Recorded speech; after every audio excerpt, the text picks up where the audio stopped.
Hey, what's up YouTube, Skybadger here, and we're back at the end of day 3 of our 22-player beta tournament series. So, we've come a long way in crushing the communists.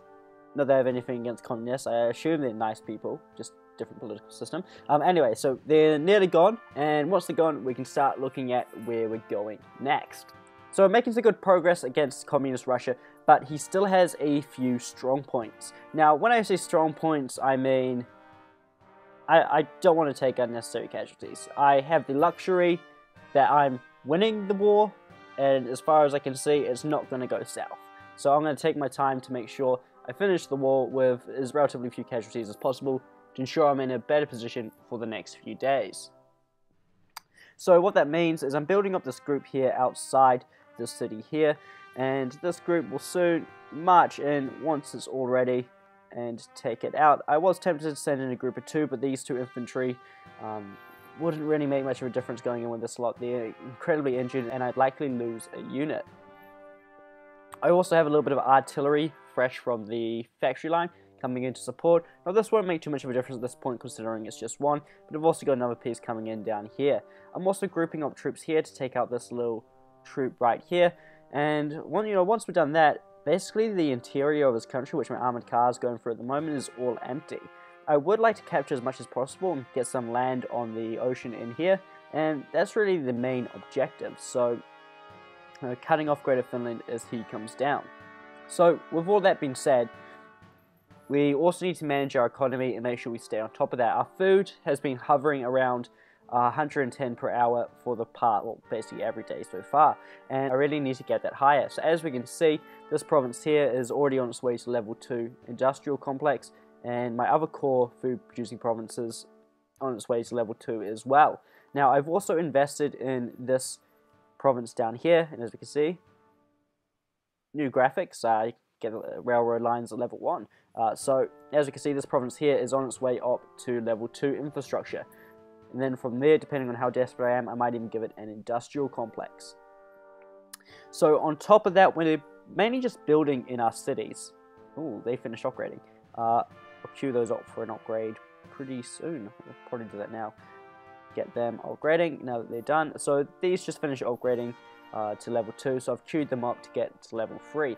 So the majority of our buildings are going up in our cities. As we can see here, we're spending a lot on upgrading our cities and making sure our goods production is good. Now, that's not just for the purpose of our economy, but to also speed up the training of our troops. As we can see here, we are training a fair amount, and if I'm correct, today's stat at day change should be world's mightiest armies. So, while we're actually in the newspaper, let's have a look at that. So, day 3 today, we can see we're in first by 1 point. Now, I do expect, oh, that's interesting.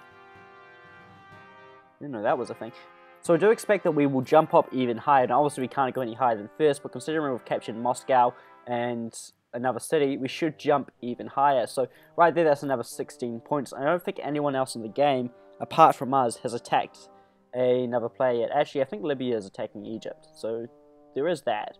So, in that respect, we're pretty good. If we also have a look in the most advanced nations, we're down on 3%. There is Germany up here in 4th, and he does have a clear advantage in the research, but ultimately it comes down to the number of troops you have. You can have the best research troops in the game, but if you don't have a good enough quantity of them, it's not going to make much of a difference. So we'll see here at day change when it does flip over in 13 minutes who has the biggest army. At least I think that's going to be the stat for today, and I've got my fingers crossed that's going to be me. We haven't really lost too many whole units. We lost, I think, 2 last night, and that was pretty sad. So if we come down here, against the Cossack Republic, we didn't lose 1 whole unit. We had units that lost men, but they can be healed and they can be put back into action later on. Against Communist Russia, though, we have lost a few whole units, sadly, but ultimately, it's not that much. We've produced more than we've lost. So hopefully, considering we've now got anti-air units pumping out, we've got anti-tank pumping out, we've got some artillery on the board, and even our first light tank, we should be able to get pretty high on that mightiest armies list. And at least that's the goal for today. So there's not really much more to say about what's happening at the moment, but going forwards I have a few plans. So it all depends on what happens down here and what my allies do. At this point I'm pretty keen to push down into the Caucasus and claim all that food down there, but at the same time I don't want to get left back here. I need to be able to push west, so I need to make sure I have a border up here, and if my allies push this way, I need to push this way as well to keep up. So with that in mind, as we can see, we're building up an army down here, and this army here will be split into probably 2 or 3 groups that will march down south.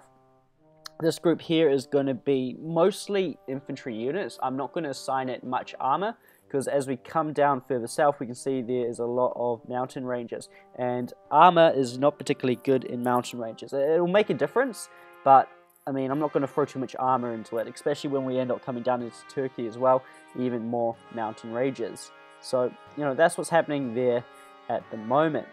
In terms of what will be happening up here, obviously, like I said, we're going to head west. But the Western Army is probably going to be our biggest one, and that's going to be comprised, that unit there is ready.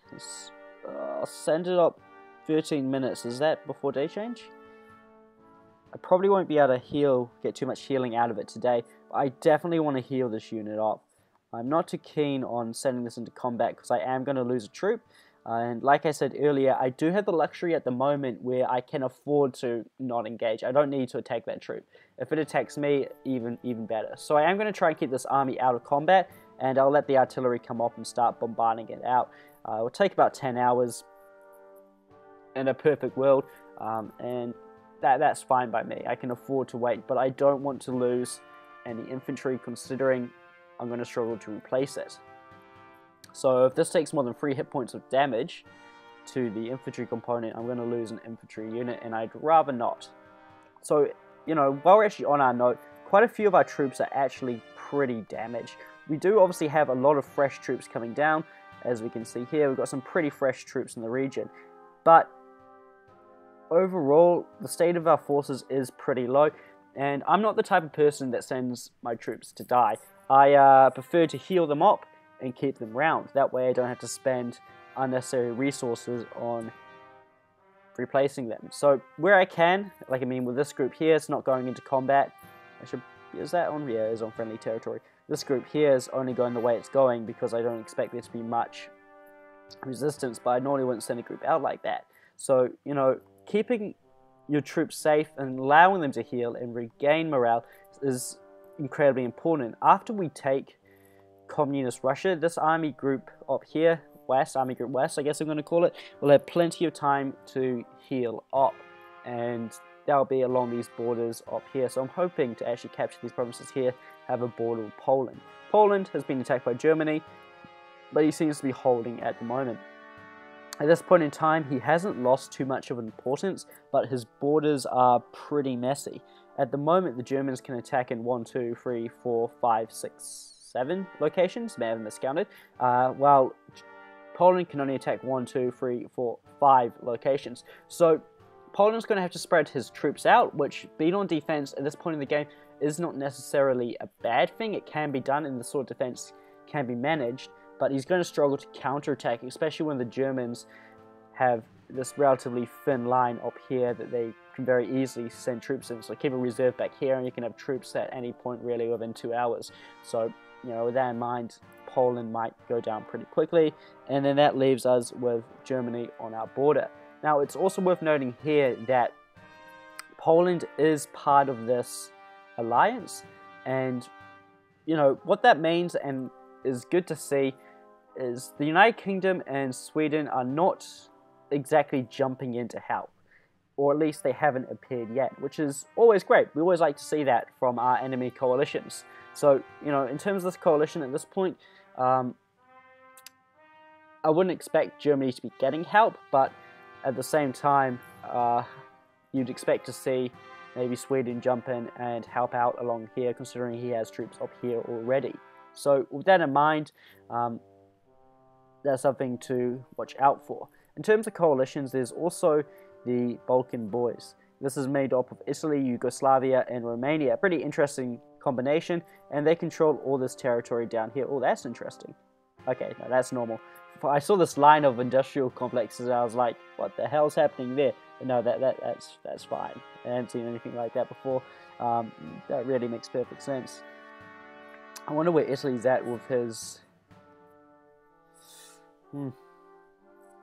Yeah, he's at 3%. So Italy must have used the bulk of his gold allowance on building extra industrial complexes.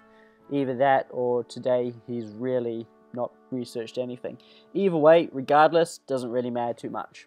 So I'm going to end the episode here, and I'll see you guys next week for the next episode.